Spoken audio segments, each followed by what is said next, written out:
Assalamualaikum warahmatullahi wabarakatuh. Apa kabar? Saya Hersuna Arif dari Forum News Network.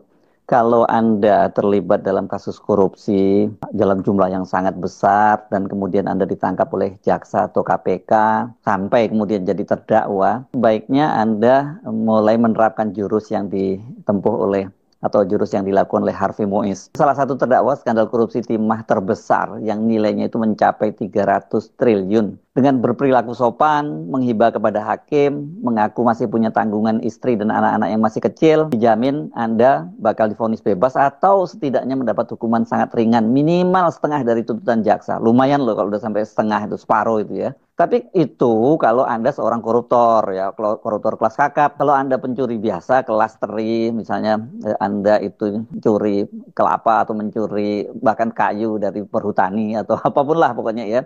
Dipastikan sih itu jurus-jurus yang dilakukan oleh Harvey Mois tadi tidak akan berlaku.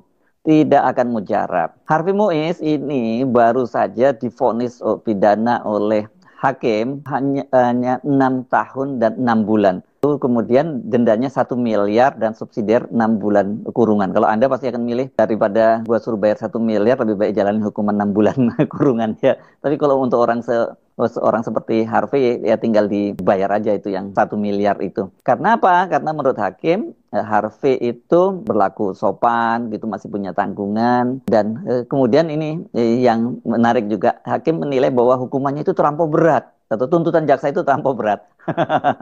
Sekedar kilas balik ya, ini Harvey Mois, ini suami dari artis Sandra Dewi. Kalau nggak salah betul namanya ya, saya sering balik-balik Dewi Sandra atau Sandra Dewi. Ini Sandra Dewi seingat saya gitu ya. Yaitu melakukan tindak pidana korupsi dalam pengelolaan tata niaga komoditas timah di wilayah izin usaha pertambangan IUP PT Timah ini di Bangka ya, dan itu tahun 2015 sampai 2022, selama 7 tahun loh lamanya, dan kemudian tindak pidana pencucian uang. Karena itu kemudian Majelis Hakim Eko Arianto yang membacakan amar putusan di Pengadilan Tindak Pidana Korupsi atau Tipikor pada Pengadilan Negeri Jakarta Pusat menjatuhkan hukumannya hanya separuh dari tuntutan jaksa. Ini vonisnya dijatuhkan hari ini, tanggal 23 Desember 2024. Jika dalam waktu tersebut tidak membayar uang pengganti, maka harta bendanya disita oleh jaksa dan dilelang. Dalam hal Harvey ketika menjadi terpidana tidak mempunyai harta benda yang mencukupi untuk membayar uang pengganti, maka dipidana penjara selama 2 tahun.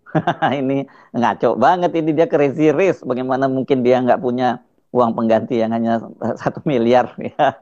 Dalam menjatuhkan putusan tersebut, mengapa kok kemudian vonisnya jadi sangat ringan? Hakim mempertimbangkan sejumlah hal yang memberatkan dan meringankan. Hal yang memberatkan yaitu perbuatan terdakwa dilakukan saat negara sedang giat-giatnya melakukan pemberantasan terhadap korupsi. Ini udah klasik banget ini ya. Klise bukan klasik maksud saya. Sementara hal yang meringankan yaitu Harvey dianggap sopan di persidangan, mempunyai tanggungan keluarga, dan terdakwa belum pernah dihukum. Jadi tolong dicatat itu ya. Apa sih kasusnya? Harvey ini kan bersama sejumlah terdakwa lain disebut merugikan keuangan negara sampai 300 triliun, dan itu berdasarkan hitungan dari Badan Pengawasan Keuangan dan Pembangunan Republik Indonesia (BPKP). Pada waktu itu dia ditangkap bersama dengan crazy rich lainnya. Ini crazy rich dari Pantai Indah Kapuk yang bernama Helena Lim gitu ya. Dan mereka ini berdua disebut menerima 420 miliar, masing-masing 210 miliar. Vonis yang dijatuhkan sangat ringan dari tuntutan jaksa itu, karena jaksa itu kan menuntut 12 tahun penjara dan denda sebesar 1 miliar subsidiar 1 tahun kurungan plus uang pengganti sejumlah 210 miliar subsidiar 6 tahun penjara. Jadi kata majelis hakim, mempertimbangkan tuntutan 12 tahun terlalu berat jika dibandingkan dengan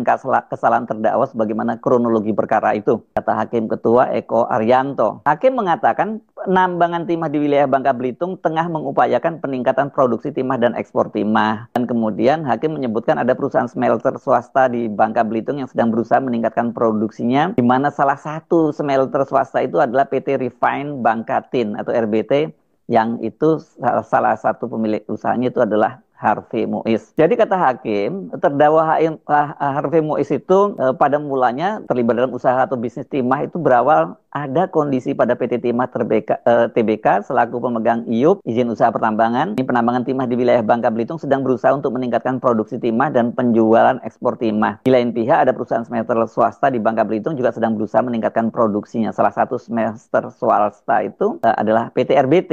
Jadi menurut hakim, Harvey Mois itu hanya mewakili PT RBT saat melakukan pertemuan dengan pihak PT Timah. Dan menurut Hakim, Harvey tidak termasuk dalam struktur pengurus PT RBT, baik itu komisaris, direksi, maupun pemegang saham. Dan Hakim pun bisa menerima alasan Harvey yang mengaku hanya membantu temannya, Direktur PT RBT, yakni Suparta, yang juga divonis bersalah dalam kasus ini. Dan karena itu Hakim menilai Harvey Muiz bukan pembuat keputusan kerjasama antara PT Timah, TBK, dan PT RBT, serta tidak mengetahui keuangannya. Jadi karena itu Hakim menilai tidak ada peran besar Harvey dalam kerjasama antara PT RBT dan PT Timah. Dan Hakim juga menyebutkan PT Timah dan PT RBT bukan penambang ilegal. Karena keduanya memiliki izin usaha pertambangan dan IUJP, ini izin usaha JP apa ya? Kayaknya pertimbangan, saya nggak ngerti. Tolong Anda bantu saya nggak paham istilahnya. IUP saya tahu, IUJP saya nggak tahu. Yang melakukan penambangan ilegal adalah masyarakat yang jumlahnya ribuan orang. Jadi karena mereka mengambil itu dan yang melakukan penambangan ilegal itu rakyat, berarti dia nggak kena kasusnya dong. Kalau kemudian mereka menampung hasil dari rakyat, antara rakyatnya disebut ilegal, ini masuk ilegal nggak ya? Karena itu kan Hakim kemudian menilai tuntutan jaksa 12 tahun penjara terhadap Harvey Muiz itu terlalu tinggi dan harus dikurangi. Enak kan ya kalau hakimnya sudah menilai seperti itu, menilai terlampau berat dan harus dikurangi. Biasanya kan yang ngomong begini, itu kan terdakwanya ya memohonlah kepada hakim untuk mempertimbangkan, itu terlalu berat Pak Hakim, tolong dikurangi, saya masih punya tanggungan, saya punya anak dan istri gitu. Pada waktu menyampaikan pledoi, memang Harvey Muiz ini sempat menyampaikan pembelaan yang sifatnya emosional dan dia berharap bahwa anak-anaknya itu tetap percaya kepada dia bahwa dia bukan koruptor. Ini kemudian Jaksa Agung Ardhito Muwardi, jaksa dari Kejaksaan Agung maksud saya, Ardhito Muwardi, menilai nota pembelaan atau pledoi yang dibacakan terdakwa Harvey Muiz pada sidang Rabu 18 Desember 2024 ini pekan lalu sangat minim substansi dan penuh sensasi serta ilusi Harvey. Jadi ada drama-dramanya lain. Apalagi kata jaksa penuntut umum, sejak awal sampai akhir persidangan tidak sedikit pun terdapat ungkapan penyesalan yang terucap dari Harvey karena telah terlibat dan menjadi bagian dari tindak pidana korupsi dalam perkara timah. Malah katanya terdakwa ini selalu memposisikan dirinya sebagai victim atau korban dari tindak pidana korupsi yang terjadi. Itu kata jaksa penuntut umum dalam sidang pembacaan tanggapan atas pledoi atau dikenal sebagai replik itu sehari kemudian, tanggal 19 Desember 2024. Selain itu, penilaian jaksa, Harvey itu selalu mendalilkan dirinya bagaikan seorang pahlawan kemanusiaan bagi masyarakat sekitar, diantaranya dengan menyumbang 15 miliar untuk pembangunan ruang ICU di sebuah rumah sakit pemerintah yang tidak ada bukti penyerahan atau penerimaan uangnya. Nah sekarang bagaimana nih reaksi dari Kejaksaan Agung dengan vonis yang disunat sampai 50% tadi itu, 6,5 tahun, dari tuntutan sebelumnya 12 tahun penjara lebih. Menurut jaksa ini hukum acara, jaksa penuntut umum memiliki waktu 7 hari setelah putusan pengadilan dan untuk pikir-pikir apakah akan mengajukan banding atau menerima putusan. Jadi kita tunggu sikap jaksa penuntut umum, itu kata Kapus Penkum Kejaksaan Agung Harley Siregar. Nah ketika ditanya soal hakim yang menganggap putusan 12 tahun penjara terhadap Harvey terlalu berat, Harley tidak mau menjawab terlalu tegas gitu ya. Dia hanya menegaskan besar tuntutan yang dilayangkan jaksa telah didasari pertimbangan hukum. Ini biasanya kalau di Jaksaan Agung itu ada namanya rentut ya, rencana penuntutan. Jadi nggak bisa jaksa hanya mengajukan sendirian saja. Jaksa biasanya ketika sudah membuat konstruksi hukumnya, kemudian dia di situ rencana tuntutannya kena dikenakan pasal apa dan berapa tuntutannya, itu biasanya dipaparkan dulu kepada para atasannya. Itu nanti itu petunjuk atasannya akan disepakati berapa itu hukuman yang mau diajukan, mau dituntut kepada terdakwa. Dan menurut Harley ini bahwa ketika mengajukan tuntutan itu udah pertimbangan hukum termasuk hal-hal yang memberatkan dan meringankan. Ini dalam kasus soal skandal korupsi, mega korupsi ya, karena sampai 300 triliun itu sudah 3 orang terdakwa kasus ini yang divonis dan vonisnya juga nggak terlalu berat, ini antara 4 hingga 8 tahun. Jadi yang paling berat itu divonis 8 tahun. General Manager Operasional PT Tinindo Internusa yakni Rosalina divonis dengan pidana 4 tahun penjara, denda besar 750 juta, subsidiar 6 bulan kurungan.